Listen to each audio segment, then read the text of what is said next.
예.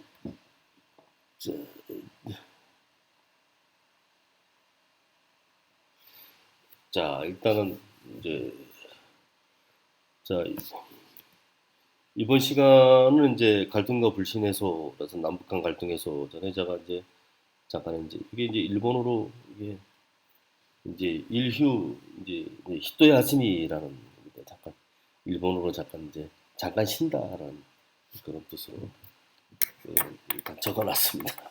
중요한 건 아니고요. 하여튼 자, 이번 시간에 갈등과 불신 해소 남북한 갈등 해소 사실은 이제 남북한 갈등 해소라는 것이 말은 거창하게 남북한 갈등 해소라고 말은 상당히 이제 거창하다라기보다도 상당히 좀 어, 이제 비상적인 얘기죠. 이제 정해진 얘기 그냥 보편적인 얘기죠. 근데 상당히 이게 어려우니까 우리 보편적인 일이 가장 어려운 거죠, 사실은. 그래서 이제 지금 같은 세상에서 이 남북한 갈등 해소가 지금 요원하다 그러죠. 우리 이제 나이 들은 사람들의 이제 좀 고급진 말이라고 표현하는 게 요원하다 그러죠. 좀 어려운 말이고. 하여튼 그렇다. 남북은 이제 상호간 적대와 불신의 관계를 초래했던 과거의 잘못을 인정하고 상호 이해와 협력을 통해 새로운 관계를 만들도록 노력해야 누가 모르냐 이거죠. 여태까지 그렇게 해왔다는 얘기죠. 600번 넘게 우리가 만나서 해왔던 것이 바로 이겁니다. 적대관계, 불신관계를 초래했던 과거의 잘못을 인정한지는 모르겠지만 협력을 새로운 관계를 만들어야 된다, 노력해야 된다라는 그 기본적인 인식은 하고 있었다라는 얘기죠.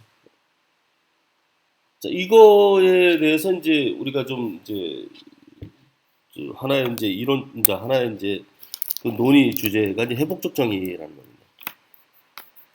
근데 이제 회복적 정의라는 것은 서로 잘못을 인정하고 각자 서로 피해를 준 거에 대해서 서로 사과도 하고 서로 대화를 하자라는 게 회복적 정의라는 것이죠. 자, 너네가 잘못했으니까 그 잘못은 반드시 끝까지 너 사과를 받아내야 돼. 너 사과 안 하면 우리는 절대 너랑 대화하지 않아. 이거는 이제 응고적 정의라는 거죠. 대응한다는 거죠. 대응해서 보복한다라는 그 정의인 것이죠. 근데 회복적 정의는 서로 각자의 상처를 치유한다라는 거예요. 거기에 목적을 둔다는 거죠. 나한테 피해를 준 사람한테 저 사람이 뭔가 잘못되기를 바라는 것이 아니고 내 피해를 어떻게 치유할 것인가. 그러니까 가장 좋은 치유는 상대방이 나한테 사과를 하고 나한테 진정으로 위로의 말을 건네고 그러니까 주변 사람들이 이제 그래야지만이 서로 이제 회복이 된다는 거죠. 그게 회복적 정의라는 거죠. 그리고 회복적 정의는 물리적 충돌로 파생된 전쟁 범죄, 민간인 학살, 국가 폭력의 진실을 규명해야 되죠. 일단 그거부터 규명을 해야 되니까 책임자의 책임 인정. 내가 잘못했다라고. 피해자에는 배상 보상을 제공하는 한편 그 바탕 위에서 추모와 기억, 화해 등을 통해 사회 통합을 지향하는 노력이 있습니다. 남아프리카 공화국이 진실과 화해 위원을 통해 세폭적 정의를 추구한 사례가 좋은 사례가 있다는 얘기죠.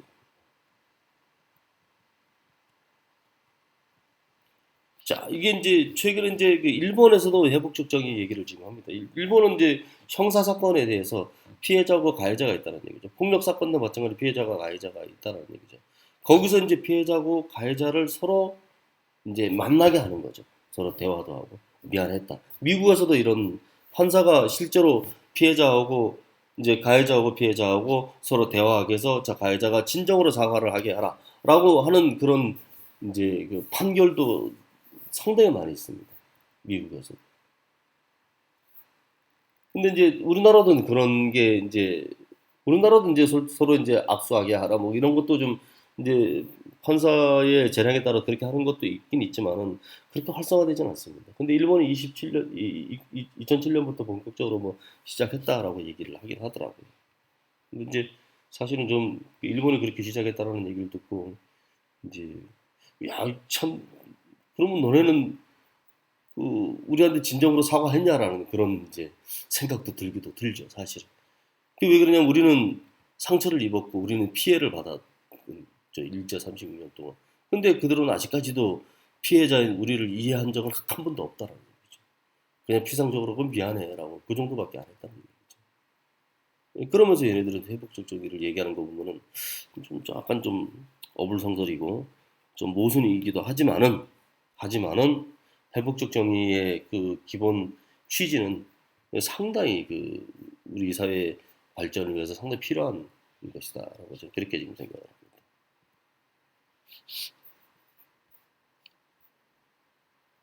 자, 회복적 정의가 뭐냐? 자, 이제 좀 들려드리겠습니다.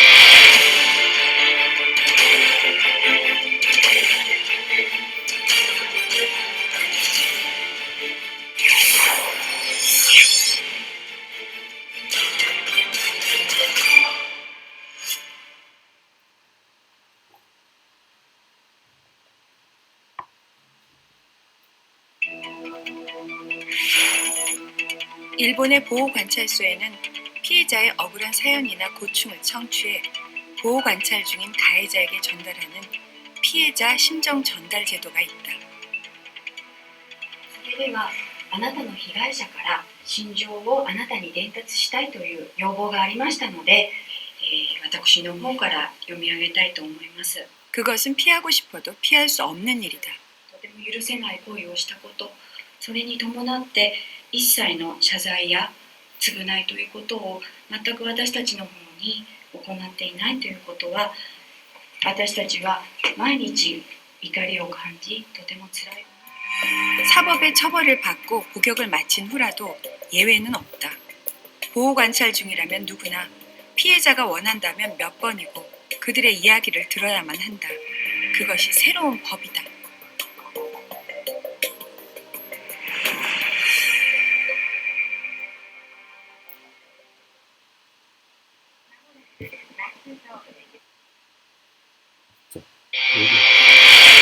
일단은 이 정도로 듣고 이거는 나중에 이제 시간 나면 한번 보시고.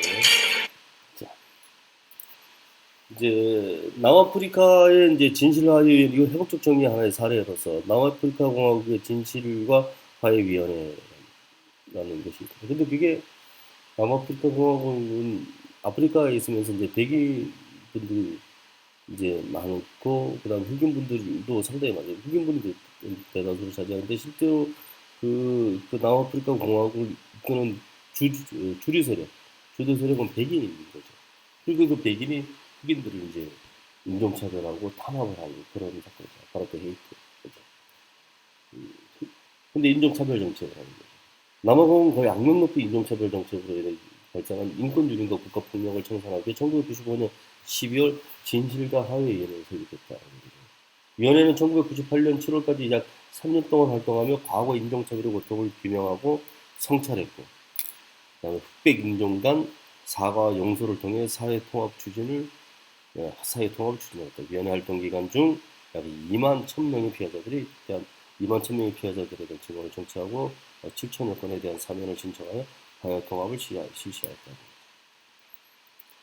근데 그 중에 이제 처벌받은 사람들도 있고 사면받은 사람들도 있고.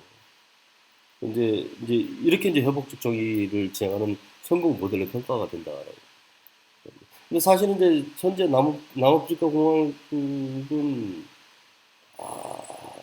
지금 아직도 인종차별이 심합니다. 사실은. 이제 여러 가지 이제 넬슨 만델라 대통령이 그때는 상당히 이제 서로 이제 상호 이제 갈등을 해결하는 국면으로 있었지만 그분이 돌아가시고 난 다음에는 이제 갈등이 불거지기 시작을 하셨던 거죠. 사실은. 이제 그 앙금이 남아 있는 거죠. 이게 쉽게 가시진 않습니다, 사실은. 그런데 노력은 계속 해야 된다는 얘기죠. 실제로 이런 평화 만들기 위한 서로 협력과 화해와 이게 계속 지속되면은 이게 하나의 틀이 된다는 얘기죠. 일순간에 만들어진 틀이 아니라는 얘기죠. 이게 회복적 진실과 화해위원회가 만들어졌다 그래도 만들어지면서부터 이제 화해가 됐다는 그런 개념이 아니다. 만들어지고 나서부터 본격적으로 활동을 하고 그 활동의 기간이 길면 길수록 그 다음에 그 초심을 잃지 않고 그 정체성을 그대로 유지해가는 그 취지를 그대로 유지해가는 그 과정에서 이제 그 틀이 형성이 되는 것이죠. 갑자기 틀이 형성되는 것이 아니고 상당히 어렵죠. 지금도 이제 인종차별이 상당히 심합니다. 같은 경우. 그래도 계속 노력을 계속 하는 겁니다. 자, 우리나라는 어떠냐, 말이죠. 분단으로 인해 발생한 각종 폭력과 갈등, 이게 분단 체제라고 얘기를 했었죠. 제가 왜곡된 감정과 상처를 해소해 나가야 한다. 정서적이고 감정적인 문제를 해결하지 못하면 화합과 공감의 평화를 주고 어렵다라는 거죠. 북한과 통일 남북 문제를 둘러싸고 보수와 진보 간의 남남 갈등은 상당히 심각한 수준이다. 남남 갈등은 아까도 제가 이제 지난 시간에도 논란 강의에서 이제 언급했었던 거예요. 근데 서로 이제 이해관계와 차이와 다름을 이제 종북, 수구 이렇게 이제 매도하는 상황이 다반사인 거죠. 빨갱이 뭐 이렇게, 뭐 친일파 뭐 이렇게 해서 토착 외고 뭐 이런 식으로 이런 표현을 쓰면서 이제 구별짓기를 하는 것이죠. 이런 것도 엄청나게 중요하게 치유가 되어야 되는 그런 대상입니다. 자, 갈등은 이제 그 향후 더 심해질 것으로 보이는 갈등은 무엇인가요? 라고 이제 그 2018년도 12월 달에 조사를 한번 해봤는데, 계층 간 갈등, 이 계층은 다양한 계층이 있을 수가 있습니다. 뭐 자본적 계층일 수도 있고, 그 다음에 이제 명예적 계층이 있을 수도 있고, 뭐 직업적 계층이 있는 것이고, 상당히 이 계층 간 갈등이 이 앞에 이제 계층이라는 말에 앞에 이제 자본적 계층, 뭐 지위적 계층, 아니면 뭐 사회적 계층, 뭐 여러 가지가 있겠죠. 이게 가장 큰 거죠. 이게 이제 그 분야별로 나누면 상당히 이제 세분화가 되면 이제 나눠지겠지만 일단 계층 간 갈등이 가장 심각하다. 실제로 그렇다는 얘기죠. 젠더 간 갈등, 이게 이제 그 남녀 갈등 뭐 이런 거겠죠. 근데 이념적 갈등, 우리가 이제 북한 문제를 두고 어떻게 보거든요. 수구냐, 뭐 아니면은 무슨 뭐 빨갱이냐 뭐 이런 식으로. 토착 외구냐 아니면 뭐 친일파냐 뭐 이렇게. 세대 간 갈등이라는 것은 뭐 젊은 세대 공동생활의 갈등이라 같이 이제 공동생활이라는 것은 같이 이제 이제 군대도 여기에 포함이 될 수가 있습니다. 이제 공동생활, 그것도 군대도 상당히 중요한 공동생활이죠. 그다음에 이제 우리가 공동생활, 공동 영역이라는 게 있습니다. 회사 생활도 완전히 공동생활의 갈등이 있습니다. 그럼 그 같은 공간 안에서 같이 일을 해야 되는 그런 상황에서 거기서 나타나는 갈등이 엄청나게 많다는 거죠. 그다음에 다문화 갈등. 이 다문화 갈등은 뭐 이제 기본적으로 이제 서로 문화상의 차이가에서 나타나는 이제 여러 가지 갈등 상황이죠. 이해를 잘 못하는 거죠. 이민족에 대한 그런 이 다문화 속에는 우리가 이제 저기 탈북하시는 분들과 지금 현재 우리 이쪽에 남쪽이 고향이신 분들 아니면 미국이 고향이신 분들, 남쪽에서 사셨던 분들과의 이 갈등도 상당히 중요합니다. 그 다문화 속에 다 들어가는 거죠. 그다음 노사 갈등, 이거는 뭐 우리가 전통적으로 있는 거고, 그다음에 지역 갈등, 이건 지역 갈등이라는 것은 뭐 우리가 지역은 무슨 예를 들어서 뭐 서울하고 부산하고 싸운다 이게 아니고 이제 그 부산 뭐 우리 가끔 가다가 이제 정치인들이 그런 게 내가 부산에서 내가 이런 걸 해야 돼라고 하는 뭐 이런 사람들이 있죠. 뭐 이런 것도 갈등을 부추기는 거죠. 실제로 이 지방을 낮게 보는 것도 그것도 하나의 갈등 지역 요소 갈등의 요소라는 얘기죠. 어떤 그 관광공사 사장이 그런 소리를 했네. 내가 부산 이 시골 촌부석에 와서 이런 걸 해야 되나 그래. 이거 상당히 그 갈등이죠. 그다음에 이제 잠깐 이제 우리가 이제 계층 간 갈등이라는 게 사회적 계층, 사회적 지위, 전에 이제 이제 뭐 개돼지 발언 같은 거, 우리 뭐 저기 뭐 백성들은 뭐 우리가 먹을 것만 주면 돼, 우리 개돼지들은 무슨 뭐 먹을 것만 주면 된다, 뭐 잘만 먹게 해주면 된다, 뭐 이런 식으로 이 계층 이거는 이 사회적 계층 갈등이죠.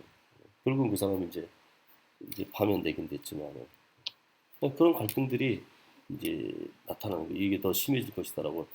특히 이제 계층 안에는 그렇죠. 이거는 상당히 뭐 사회계층, 뭐 자본계층이 아까 말씀드렸지만 훨씬 많아질 것이라고 이제 얘기를 하는 것이죠. 우리나라는 이 갈등이 세계적입니다. 멕시코 다음으로 이 전체 갈등 지수가 상당히 높은 걸로 제가 알고 있습니다. 세계 2위로 알고 있습니다. 대단한 갈등입니다. 근데 저는 이 갈등을 볼 때 한편으로는 또 이렇게도 생각을 해봅니다. 갈등이 없는 국가는 발전이 없다라는 거죠. 서로 부딪히면서 뭐 싸우면서 피 터지면서 싸우면서 이게 열이 나야지만이 발전할 수 있는 거 좋은 방향으로 긍정적인 측면도 있다라는 거죠. 부정적인 측면도 있지만 긍정적인 측면도 있다. 저는 그렇게도 생각을 한번 해봅니다. 갈등이 반드시 나쁜 건 아닙니다. 근데 다만 갈등을 다루는 그 관점이 중요한 거죠. 아, 저 사람 왜 저래 하면서 저 사람을 터부시할 것인지, 왕따를 시킬 것인지, 저 갈등이 일어났다고, 그렇게 할 건지 다른 데로 보낼 것인지, 이게 아니고, 아, 저 사람이 저런 문제를 가지고 있구나라고. 아, 그러면은 그것도 당신하고 나하고의 갈등이니까 그걸 어떻게 해결해 보자라고, 아니면 당신의 얘기를 존중한다라고, 이런 식으로 접근하는 방식은 그건 갈등이라고보다도 상당히 건전하게 해결할 수 있는 방안으로 더 성숙한 사회라는 표시이기도 한 거죠. 점점 그렇게 된다라고 보지만은 아직까지는 우리나라는 좀 그런 측면에서 좀 부족하지 않나 생각합니다. 예, 여기서 잠깐 쉬자 그랬는데 아까 잠깐 이제 쉬었으니까 넘어가겠습니다. 자, 우리나라는 이제 그 화해와 치유가 없었느냐, 사회적 갈등. 예, 제주 4.3 사건의 화해 치유가 좀 있었다는 거죠. 1947년 3월 1일 기점으로 이제 4월 3일 발생한 수요 사태, 제주도에서 이제 시작은 이제 그 남로당이 주도하는 이제 이거 관공서 이제 습격 사건, 그다음에 인명 피해 사고, 이제 사망 사고가 난, 그게 이제 시작이 됐었던 거죠. 그런데 그걸 이제 빌미로 정부에서 하는 한 행동이 문제가 되는 거예요. 웬만한 사람들은, 그냥 제주도 사람들은 전부 다 북한 깔뱅이, 이제 빨갱이로 보고 전부 다 이제 죽인다라는 그런 입장에서 그냥 대처를 했었던 거죠. 뭐 서북 청년단이라는 뭐 이런데. 그러니까 이제 구구 세력에 대해서 힘을 빌어서 그 사람들이 하는 행동을 제재를 가하지 않고 오히려 주도하기도 하고, 거기에 미국까지도 막 개입하고, 정부가. 이런 게 이제 4.3 사건의 본질이죠. 상당히 그래서 이제 우리나라 이제 대통령이 이제 제주도를 방문해서 노무현 대통령 처음이죠. 방문해서 진정 이제 사과를 했었죠. 국가 공권력에 있어서 희생된 분에 대해서 처음 있는 일이죠. 근데 이제 이 4.3 사건에 대해서도 좀 여러 가지 얘기가 많습니다. 뭐 일부 어느 국회의원은 4.3 사건이 김일성이 이제 주도한 사건이고 공산폭동이다라고 얘기를 하지만, 사실은 공산폭동이었었죠. 그런 일이 있었어요. 그게 계기가 됐었으니까. 다만 공산폭동을 일으킨 사람이 극소수 일부인데 그 사람처럼 되는데, 제주도 사람은 전부 다 그걸 생각하고 전부 다 3분의 1이 10분의 1인 거예요. 이제 엄청난 사람을 거기서 사살했다는 것은 말도 안 되는 국가 권력의 남용이라는 거죠. 있을 수 없는 일이 벌어졌다. 그러니까 그걸 이제 대통령이 이제 사과를 했다라는 것이죠. 그 다음에 우리나라 이제 지금 현재 대통령이 이제 윤석열 대통령은 당선자 시절에 이제 4.3을 이제 후보자 시절 때는 이제 4.3 이제 갔었는데 되고 난 다음에 안 갔어. 이것도 상당히 문제가 있는 것이죠.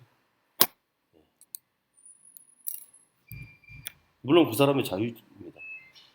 그게 이제 그걸 용인하는 사회가 민주사회라고 하지만은, 대통령의 직책하고 일반 시민들의 직책은 조금 다르다, 그렇게 볼 수가 있습니다. 안녕하십니까. 잠깐만요. 예, 괜찮습니다. 잠깐. 아니, 그게 아니고 뭐 하실 말씀 있으면. 그냥 시작을 그냥 들었어요. 아이고, 죄송합니다. 네. 아니, 넘어가고 있었어요.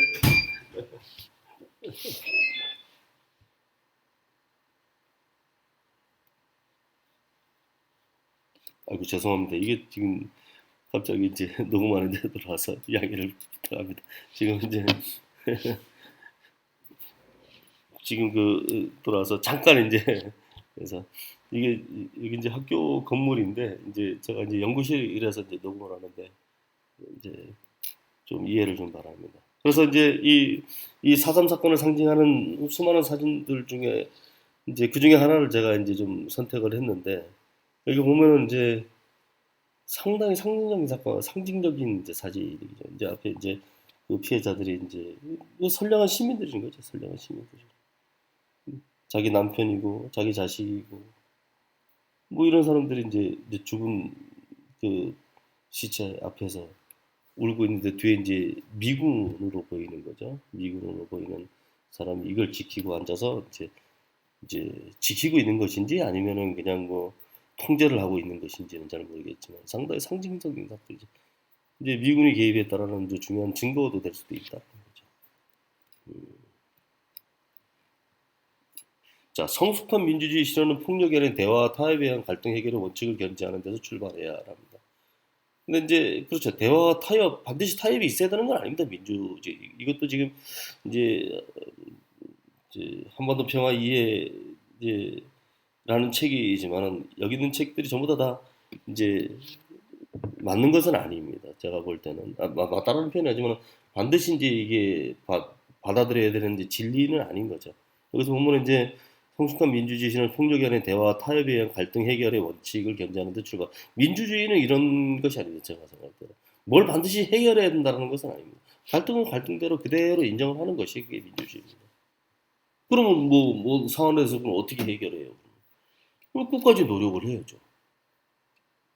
그러고 나서 제가 아까 말씀드렸듯이 맨 마지막에 안 되면은 그게 이제 표결 처리가 되는 거지. 우리는 시작부터 표결 처리가 되는 거죠. 자, 우리가 이제 이 사안에 있습니다. 자, 손 들어주세요. 바로 시작해 버리는 거죠. 대화도 없어요. 그건 민주주의가 아닌 거죠. 정치적 입장 차이나 정치적 견해의 다양성에서 오는 갈등과 논쟁의 민주주의 본질은 그렇죠. 여기 바로 나오네요. 갈등과 논쟁의 민주주의 본질인 거지 이게. 민주주의 사회는 아무런 갈등이 없는 사회 간에 존재하는 갈등을 대화와 타협을 통해 다양성이나 이름을 승화시키는 사회체제가 이게 민주주의의 핵심인 거거든요. 다양성에 대한 포용이고 다양성에 대한 인정이 이게 민주주의예요. 근데 그게 이제 우리나라에서는 지금 그런 게 좀 없는 거죠, 사실. 없다르기보다도 좀 부족한 면이 좀 많이 있습니다. 자, 독일은 어떻게 했느냐? 독일도 분단 국가였었다는 거죠. 독일도 분단 국가였는데 이 분단 국가면은 당연히 반드시 겪을 수밖에 없는 그 분단 체제라는 것이 있습니다. 왜냐면은 그 안에 거대한 추가 있는 거거든요. 그 추에 따라서 그 나라의 행동에 따라서 그 나라의 그 정책에 따라서 그 나라의 그 대응 전략에 따라서 이쪽에 있는 상대 국가의 아니면 대응 국가에 맞닿아 있는 국가의 정책이 바뀔 수가 있기 때문에 그래서 상당히 이 분단 체제라는 것이 상당히 중요한 역할을 합니다. 그래서 이러한 독일에서 어떻게 이제 이런 갈등과 불신을 어떻게 해결을 했느냐. 1976년 소독에서 학교와 시민 교육의 일환으로 등장한 보이텔스바흐 협약이라는 게 체결이 됐습니다. 첫째는 교조주의 금지 원칙. 교조주의는 반드시 이거 아니면 안 된다라는 거죠. 그런 게 교조주의입니다. 자, 1 더하기 1은 반드시 2야! 주장하는 겁니다. 자, 이 사상 아니면은 지금 현재 우리가 동독하고 지금 저쪽에 대치하고 있는데 저쪽은 공산주의고, 저쪽은 사회주의 국가고 공산주의 국가고 우리는 자본주의 국가예요. 그렇기 때문에 우리는 자본주의 외에는 반드시 안 되는 거야. 오로지 자본주의야. 라고 주장하는 이런 아주 그냥 그 양보하지 않는 그런 그 이념적 성향이 교조주의라고 합니다. 위험하죠, 이런 것이. 이런 게 안 된다라는 거죠. 그걸 그 교조주의 금지 원칙이라는 거죠. 일방적으로 주입하면 안 됩니다. 그리고 또 이제 교사가 이걸 갖다가 주입하면 안 되는 거죠. 둘째, 논쟁성 투명한 원칙은 학문과 정치에서 논쟁적인 것은 수업에서도 그대로 소개되어야 한다는 것이죠. 논쟁을 숨기는 것이 아니에요. 저 사람이 둘이 싸워요. 싸우는 것 같다. 야, 저 사람 싸운다. 저 사람도 좀 뭔 얘기해서 싸우는 거죠. 저기 좀 별로 보기 안 좋으니까 저거는 어디 커튼 치고 다른 데 가서, 우리 보통 그러잖아요. 시끄럽게 그거 좀 조용히 합시다 하고 다른 데 가서 해, 둘이. 이렇게 하잖아요. 시끄러워서 우리 지금 얘기를 못 하겠네요. 이렇게 하는 거잖아요. 이렇게 얘기하는 사람들 되게 많죠, 우리나라 사람들. 근데 그게 아니라는 거죠. 그걸 투명하게, 자, 어떤 일인지 우리 같이 한번 해결해 봅시다라는 그게 있어야 된다는 얘기죠. 그걸 얘기합니다. 셋째, 정치적 행위 능력 강화는 학생 개개인의 자신의 이해관계의 삶에 기초하여 스스로 정치적 판단을 할 수 있는 능력을 키우도록 정리한다. 왜 그러냐면은, 자, 우리가 이제 자기가 처해 있는 환경이 있을 거라는 얘기죠. 그 환경에서 자기의 정치적 이념이 형성이 된다라는 얘기죠. 근데 그걸 무시하고 여기 있는 사람이 내가 다른 환경에서 자라는 사람이 내가 가진 이념을 갖다가 강제하는 거죠. 야, 너 그거 예를 들어서 이런 겁니다. 우리나라 사람들이 가장 많이 하는 거. 너 그렇게밖에 못 사는 거야. 너 그런 생각 가지니까 그렇게밖에 못 산다. 이게 상당히 우리나라 사람들은 유행처럼 얘기해요. 당신 그따위로 하니까 택배밖에 못 하는 거지. 당신 그따위로 하니까 그거 경비밖에 못 하는 거 아니야. 당신 그거밖에 안 되니까 지금 현재 그 장사밖에 못 하는 거 아니야. 이런 생각을 하는 음, 미친놈들. 이라고 미친이라는 표현이 좀 그렇지만은 이 정신 나간 사람들인 거죠. 이런 게 바로 자기의 그 배경에 입각한 정치적이 아니면 다양한 이념에 근거해서 다른 사람 평가하는 것이죠.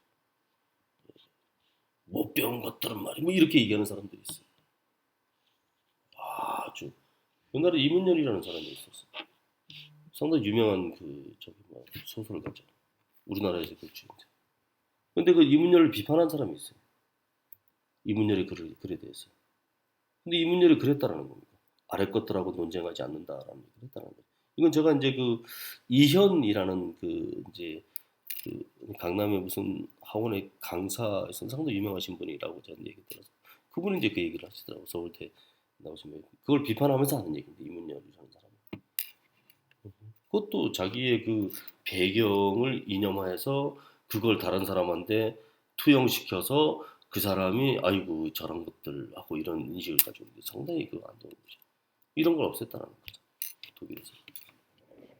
이런 노력을 했다라는 거죠. 여러분들도 마찬가지로 밖에 나가서 내가 살고 있는 배경을 토대로 아니면은 내가 이제 예를 들어서 내가 이제 좀 돈이 없는 상태에서 나 차도 뭐 작은 걸 가지고 있어요. 그러면은 그 작은 차 이제 가지고 있는데 앞에 이제 벤츠 싹 지나가요. 벤츠 지나가는데 이거 저 새끼는 저거 분명히 저놈 분명히 돈을 정상적인 방법으로 돈을 벌지 않았을 거야. 아이고 젊은 것들이 저거 지혜비가 돈을 벌어서 그랬겠지라고 해서 그것도 자기 일종의 이념인 거예요. 그 사람한테 물어보지도 않고 거기다 피해의식까지 그건 깔려 있는 거예요. 그게 겸비한 거죠. 그것도 하나의 이제 자기 생각인 거죠. 그렇게 하지 않는다라는 얘기죠. 그래서 우리나라 이제 통일국민협약이라는 걸 그런 갈등을 좀 없애자. 통일국민협약이라는 게 있습니다. 통일국민협약이라는 것은 남북관계에 대한 겁니다. 그다음에 통일비전시민회의라는 거 주로 이제 이념세대성 모든 걸 아울렀던 이제 보통 이제 가끔 가다가 이제 사회적 대화 같은 걸 합니다. 우리 이제 이제 관련 학계에 있는 사람들 이제 유관 기관은 아니지만 관련 학계에 있는 우리 통일이나 남북관계에 있는 이제 관련 학계에 있는 사람들이 한 수백 명 있어. 서울에 뭐 한 3, 400명, 뭐 지방에 몇백 명 이렇게 모여서 서로 이제 사회적 대화를 합니다. 이제 통일은 이랬으면 좋겠다. 아니면 나는 이런 생각을 가지고 서로 이제 의견 교환을 합니다. 그걸 이제 그걸 하나의 이제 의견으로 이제 수렴을 해서 아 대충 이렇구나라고 이제 하는 거죠. 이제 저도 이제 가끔가다 그걸 이제 참석을 하는데 거기서는 자기 주장을 하는 사람들이 되게 많아요. 거기다가 이제 그만둬 좋으려면 자기 자랑까지 하는 사람들 되게 많아요. 이 공론화장에서 아직까지 이제 그런 문화에 좀 익숙하지 않았다는. 그럼에도 불구하고 통일국민협약이라는 것을 이제 만들었습니다. 그동안 통일정책은 정부와 소수의 전유물이었다는 거죠. 그동안이라는 것은 우리가 이제 그 독재 시대, 권위주의 시대 때 이제 그런 상황이죠. 그다음에 통일국민협약은 남북관계와 한반도 미래에 관해서 정파 이념을 넘어서 공통의 합의 기반 도출 노력이 일환. 평화와 통일에 관한 사회적 대화는 지속돼야 하고 제도와 문화로 정착돼야 한다라고 아주 좋은 얘기를 써놨어요. 근데 실제로는 그렇게 안 돼 있죠. 그렇게 이제 서로 이제 정파 이념을 해서 통일은 통일이고 이 정파 이념을 초월하자라는 얘기가 주로 겁니다. 사실 이게 일치 보기가 상당히 어렵습니다. 왜 그러냐면은 이 통일 정책이라든가 통일 인식이라는 것이 이제 남북 관계에 상당히 종속적입니다. 두 번째는 이 당의 정권에 그러니까 이제 어떤 정권이 보수 정권이냐 진보 정권이나 거기에 따라서 상당히 종속적입니다. 잘 안 되죠. 그래서 그런 걸 초월 한번 해보자 그러는데 뭐 그런 거 초월한다고 뭐 말만 한다고 되겠습니까? 마찬가지로 이것도 평화의 틀을 세우려면은 이 통일국민 협약이 체결되고 나서 이게 계속 시행이 돼야 된다는 거죠. 계속. 그러고 난 다음에 그러면 통일국민 협약의 틀이 세워지는데 이제 우리나라는 이걸 폐기하다시피 했죠. 현 정권에 들어와서. 무슨 통일 안타까운 일입니다. 군사적 위험 없는 평화랑 한반도 뭐 이렇게 아주 좋은 얘기들을 좀 이제 써놨습니다. 근데 되지는 않았습니다. 안타깝습니다. 그다음에 자 평화의 사회적 조건, 사회 통합의 이제 분단 문화와 사회적 갈등 요소에서 자, 1995년 덴마크 코펜하겐에서 제출된 국제연합 세계 사회 발전 정상회의에 참가한 전 세계 117개 국가의 대표단은 국가 및 국제사회단체에서 실천할 사회 통합을 위한 노력들을 약속했다. 약속만 하면 뭡니까? 실천을 해. 그 실천할 수 있는 그릇들이 있어야 되는 거죠. 예. 뭐 그렇게 했다는 얘기죠. 하여튼 국제연합에서 노력도 많이 합니다. 그런데 사실은 이게 이런 조치들을 국가의 공고를 전부 다 하죠. 그 다음에 이제 예를 들어서 이제 좀 이제 구속력이 있는 그런 제도들을 좀 만들게 만드는데 이게 또 국가도 여건이 있어서 제대로 못 받아들이는 국가들도 많이 있습니다. 근데 우리나라는 이런 공고들이 들어오면은 충분히 받아들일 수 있는 경제적 역량도 되고 그 다음에 국제적 지위도 되는데 우리는 이런 거에 잘 신경을 잘 안 쓰는 경향이 좀 많습니다. 자, 이제 다름을 인정하는 자세와 형아의식으로 통일 한국이라는 새로운 공동체를 만들어가는 사회통합을 가지고 우리 몸에 체화된 분단 문화를 해체하는 분단 체제죠. 분단 체제를 해체하는 여정이기도 한다는 얘기. 남남 갈등, 뭐 젠더와 세대 갈등, 아까 이제 다양한 갈등, 앞으로 어떤 갈등이 더 불거질 거냐고 쭉 우리가 거론됐던 그런 갈등들입니다. 그 우리 사회 내부의 존재하는 갈등과 격차들을 평화의 관점으로 해소하는 과정이 곧 사회 통합입니다. 이러한 일상의 노력에서부터 남북 간 사회적 통합의 길도 순탄하게 닦일 것이다 라고 했어요. 그렇죠. 근데 그걸 실천을 안 하고 있을 뿐이죠. 가장 중요한 것은 민간단체에서 이걸 하기가 상당히 어렵습니다. 국가가 주도해서 이걸 하는 것이 상당히 더 빠른데도 사실은 민간단체에서 이런 걸 하는 걸 갖다가 좀 방해는 하지 말아야 되는데 방해하는 정권들도 많이 있습니다. 네, 그런 경험도 해봤고 안타까운 거죠.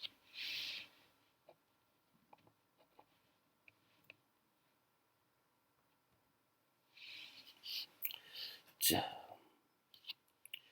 한반도 평화 경제 생명 공동체를 지향하는 국가 차원의 이제 정책과 제도는 국민 개인인 나로부터 시작하는 사회통합 실천으로 보다 공고해질 수 있다. 그래서 나를 둘러싼 그러니까 나를 둘러싼 이제 주변으로 확대가 되는 거죠. 학교와 직장 아니면 지역사회 좀 더 국가일 수도 있고 지역 국가일 수도 있고 온라인 공동체. 근데 이건 온라인 공동체는 실제로 우리가 이제 뭐 SNS라든가 아니면 카톡, 단톡 뭐 이런 얘기도 있었죠. 그런 사회적 약자 미래 세대 중심으로 가는가 한데 이제 환대 가치를 실현하는 작은 노력들이 필요하다는 얘기죠. 그 작은 것부터 실천할 수 있다는 얘기죠. 최근 한국은 물질적으로 세계 어느 나라에 뒤지지 않지만 사회 내부를 들여다보면 긍정적이지만은 않습니다. 여러분들 그건 우리 기성세대들보다도 MZ 세대인 여러분들이 더 현실적으로 느낄 수 있을 겁니다. 사실은 MZ 세대들 그러니까 여러분들은 사실은 이제 대한민국 국가가 어느 정도 기반 위에 있는 상태에서 태어나거나 그때 이후에 이제 그 학교 생활을 했었던 이제 세대들이라 실제로 이제 그 다양한 문제가 우리가 이제 그 급속한 경제 발전에서 다양한 문제가 나타나는 시기에 태어났던 시기도 합니다. 학생들하고 초등학교 생활하거나 유치원 생활하거나 할 때. 이제 그때부터 봐온 그 문제점들이 상당히 다양하고 엄청나게 다층적인 것이죠. 그거 보면은 상당히 그 내부를 보면은 여러 가지 그 이제 불거진 문제들이 골맞던 문제들이 이제 툭툭 터지기 시작한 거죠. 그게 지금 여러분들이 목도하고 있는 그런 갈등이라는 것이죠.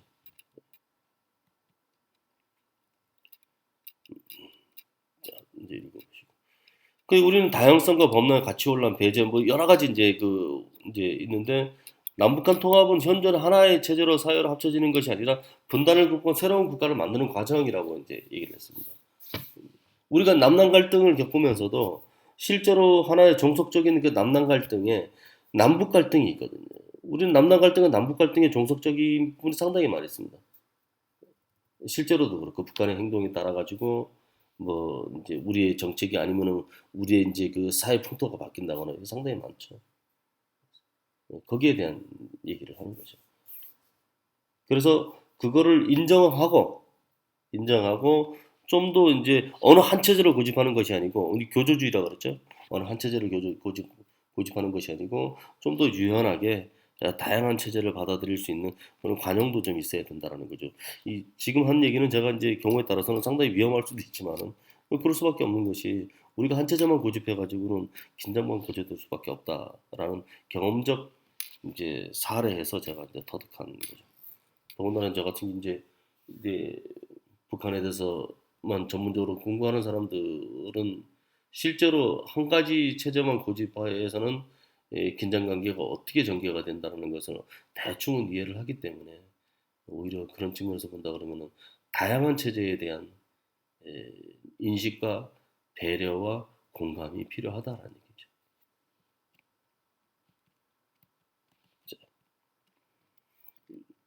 자, 요까지 일단 하고 다음은 이제 역대 정부의 평화 정착 노력에 대해서 이제 오늘 마지막 시간으로 하겠습니다. 요게 이제 우리가 이제 평화 체제에 대해서 이제 쭉 제가 이제 얘기했던 이제 9차 11차 강의의 마지막인 것이죠. 그래서 요거를 쭉 이제 간단하게 이제 하고 두 개를 묶은 겁니다. 9차 강의, 12차 강의. 여러분들이 강의 시간에 이제 뭐 26분짜리도 있고 뭐 25분짜리도 있고 뭐 10몇 분짜리도 있고 이거를 쭉 나눠서 이제 순서에 맞게 그렇게 들어주면 감사하겠습니다. 일단은 여기까지 일단은 하고 다음 시간에 역대 정부의 평화 정책 노력에 대해서 이제 하도록 하겠습니다. 그다음에 중간에 이제 좀 갑자기 좀 이렇게 들어와서 다시 한번 사과를 좀 드립니다.